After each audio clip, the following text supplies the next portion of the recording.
高雄丰山一间国中一个姓叶的老师，今年9月被调去教育局上班，负责校园安全。也毋过因为这老师涉嫌性骚扰学生，佮毋拿一案哦，被封记2期大过，引起争议。教育局是强调讲，目前是要让这老师先离开学校，未来迈入谨慎。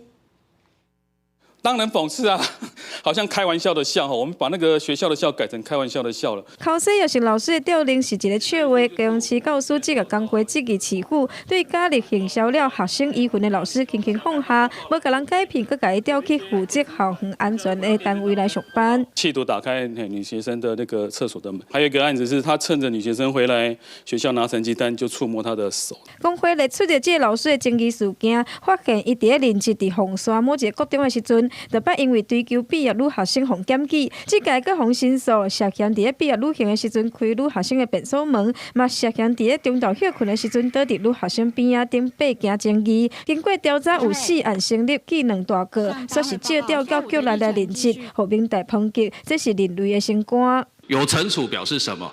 表示这个老师的性骚扰的行为是确实存在的。我们在处理相关的这个案件的时候，我们会。